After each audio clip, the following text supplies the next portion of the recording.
Before we begin this video, I would like to apologize for my long hiatus. With what's been happening the past few months, I didn't have enough time to make any videos outside of some reanimation collabs. With the time being, I did make a lot of alternations to my channel. One of the obvious being that I'm now doing reviews on this channel now. I decided to rebrand this back to Robert the Channel, but I'd still like to try for some animation as well. But for now, let's just get started with the video.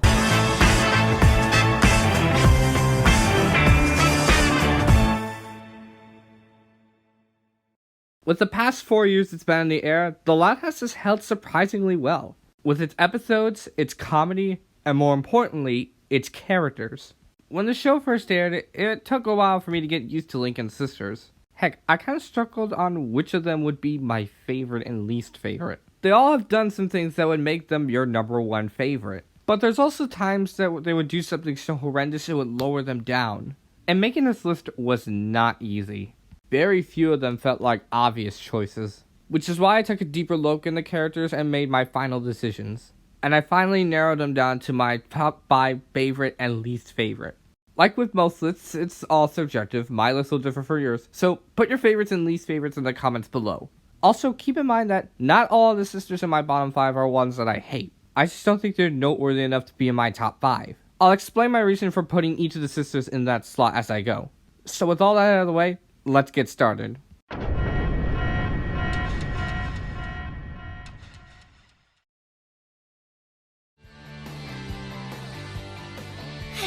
Roses are red, McSwagger is sick. My token for you is my favorite pick. Going into this list, I struggled on what to put as my number 5 pick. But my main reason for choosing Luna is because she's the most charming of them. I'll be honest though, I'm not a real sucker for musical characters, but I was not expecting to actually like this character more than I do. I'd say her best episode is the special Really Loud Music. Her portrayal in this episode reminds me of a band who was forced to not say a word, but when they did, they didn't care. However, like with most characters, I do have a few nitpicks with her. For one, I did raise the eyebrow by her homosexuality, but I started to get used to it after watching Racing Heart. It is a good example of why they're perfect for each other. My second problem with her is her portrayal in House Music, my least favorite Luna-centered episode. While she did realize her mistake after all of that, it shouldn't have been a problem in the first place. I was actually surprised on how easy they let all this slide.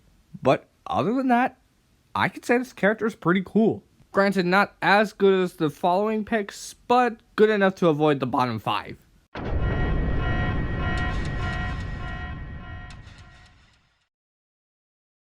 You know, I'm noticing a complete lack of balls in this room.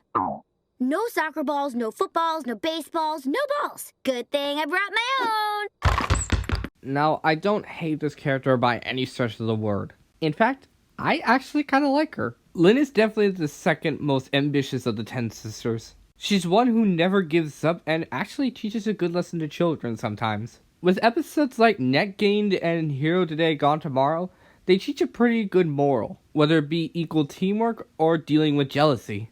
My main reason for putting her in my bottom 5 is because she can get pretty annoying sometimes. Episodes like Space Invaders show her off as some weirdo, and in episodes like The Atrocity That Is No Such Luck, she can come off as paranoid when she loses. And yet she's probably the most average of the sisters. It just hurts the character the more you think about it. So don't, then you'll have a fine time.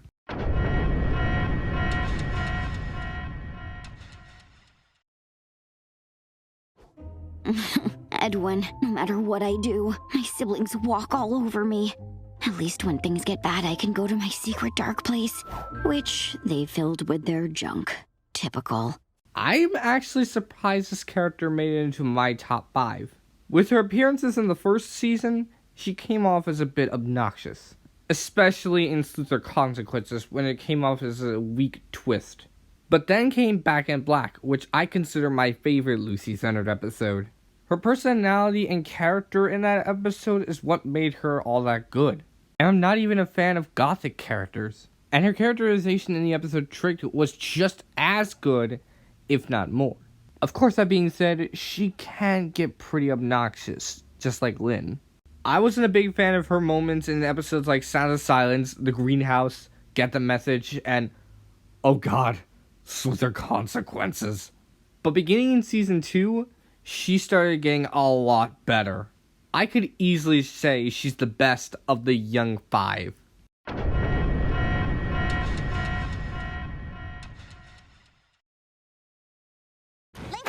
don't forget you promised to do that thing for me by 3 o'clock today. Huh?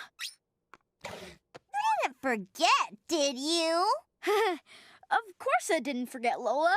Good, because you wouldn't want to make me mad. Again, I don't have a burning hatred for this character. In fact, with the exception of my least favorite, I don't hate all of them. But the best way I could describe Lola Loud is meh. In episodes like Heavy Metal, No Guts, No Glory, and Sound of Silence, she comes off as malicious.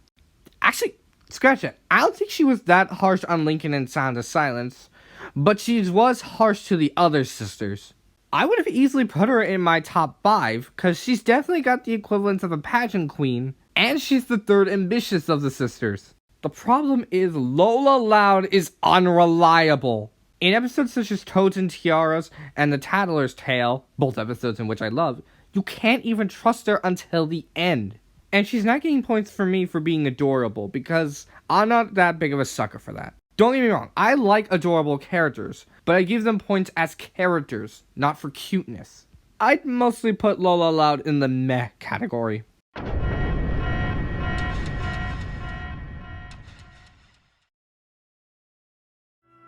These totes bring out your nose. Here, don't want you getting cold. Hey, Lenny. Who told you my name?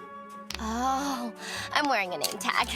I don't think this list would be all that accurate if Lenny wasn't at least in my top 3. She's definitely the silliest of the 10 sisters. Most of her moments in episodes, except Brawl in the Family, showed her off as a funny character. Heck, I don't think there's a single Lenny-centered episode that someone doesn't like. Episodes such as Everybody Loves Lenny, Shop Girl, Driving Miss Hazy, and Leader of the Rack show her off as a well-hearted character. However, in some instances, she can come off as a bit lightheaded, being the dumb one, of course. What? And yet she still comes off as likable. It reminds me a lot about classic Patrick. His stupid nature makes him a little bit funny and likable. However, unlike the modern Patrick, Lenny didn't come off as cocky and mean, like other characters. Objectively, I could say Lenny is the best one out there. Makes you wonder, who could possibly top that?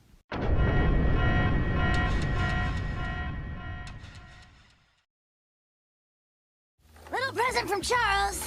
Special delivery from Cliff. And airmail from Walt.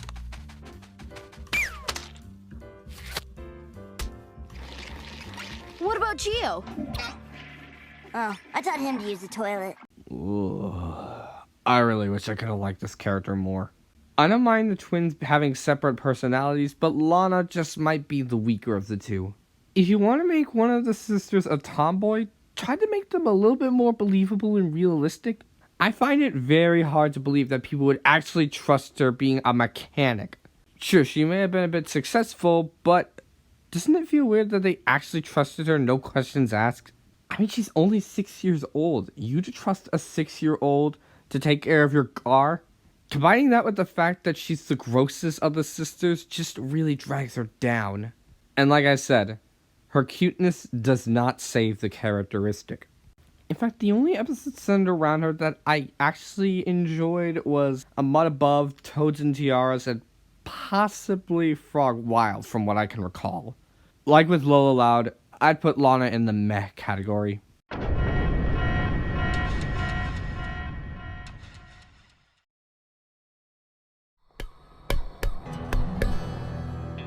Ooh, it's Pranksmas Eve. And I'm just bubbling with excitement. Would you believe me if I said that Luann's puns actually made me laugh? Because, to be honest, they actually did. No, seriously. Every single one of her puns gave me a chuckle. Call me crazy, but being the comedian, Luann is without a doubt the funniest of the 10 sisters. And it's not just her comedic moments that put her so high on the list. With episodes like Stage Plight and Head Poet's Anxiety, we see her in her most tender. And in episodes such as Fool's Paradise and April Fool's Rules, we saw her as her most ambitious. Granted, I don't think she's as ambitious as Lola and Lynn, but it's still pretty close. And I even thought her jokes were pretty good. Honestly, it didn't get on my nerves once. Of course, that being said, she is only second best.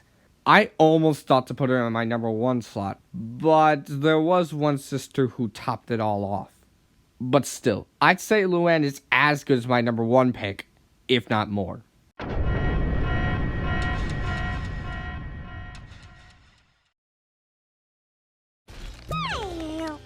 Open up the hangar, Lily. Here comes the airplane. Okay, a little turbulence. Here, let me try. Looks like she doesn't want to eat. She's just a baby, Clyde. We can make her eat. I mean, how hard could it be? Okay, you probably noticed an ongoing trend with this list already. Characters that rely on being cute does not make them good. I believe they actually have to do something to get noticed. And the only few episodes I can think of where she actually did something was Any Given Sunday, Changing the Baby, and Potty Mouth. I just can't think of a single other moment that stuck with me. Some instances she just stands there and be cute, and others she's just crying and being annoying. Again, why do they rely on her being cute? Poof may be cute as well, but at least he had better characterization in other episodes of Fairly Odd Parents. If they gave Lily more characterization, I might not have been all that harsh on her. While she does sound a little bit enraging in some instances, she doesn't make me that mad. As for my least favorite of the Loud Sisters, I have something else to say about her.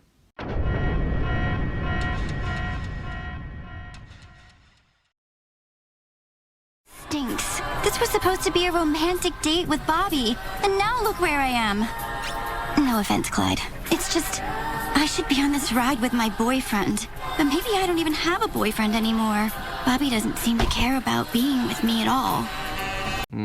What else can I say about this character that I didn't say in the past? For those of you who haven't seen the now deleted 10-word review on Season 1 of Loud House, I stated that Lori was my favorite. From her characterization, to her voice actress, to her comedic moments, to her relatability, but I could say she's not for everybody. In fact, during the first few months it's been on the air, she wasn't my all-time favorite. I did raise my eyebrow on her in episodes such as Get the Message and No Guts, No Glory, and she even managed to enrage me in the atrocity that is Save the Date. But then cut to a month. With Affair to Remember, she proved me wrong. It showed her off as the most sympathetic character I have ever seen in my life. After all that, she decided to accept fate. All of that managed to wipe away all the garbage from her past episodes. In fact, later episodes centered around her were actually great. And at that point, she became my favorite. Hopefully she doesn't go back down that route again. But for now, Lori's alright in my book.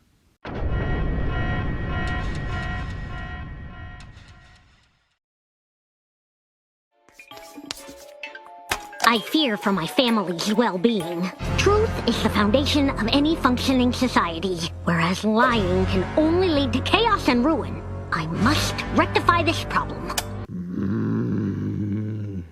I absolutely hate Lisa with a fiery passion. You want one of the sisters to actually be a gifted one. That's fine. You want to have one of the younger children be the gifted one. Go for it. You have free range. The only thing I ask is don't have acid when it comes to the characterization. I haven't seen this level of stupidity and carelessness since Modern Patrick. Everything about this character is wrong, and it would have no effect on the series if she was gone. All she does is constantly undermine everyone regardless of their intelligence. She often makes bad situations even worse before starting to learn from them. And I'm using the word learn in quotations. Because the show wants us to think she's brilliant, but I have never once thought she was brilliant. If they dropped a bit of her selfish behavior and actually made her not undermine everyone, I might not have been so harsh on her. Heck, she could have easily made it into my top 5 if she was actually likable. But instead, f*** this character. I proclaim Lisa Loud is the worst sister of them all. Disagree? Put your favorites and least favorites in the comments below. Until next time, thank you all for watching, and I'll see you in the next video.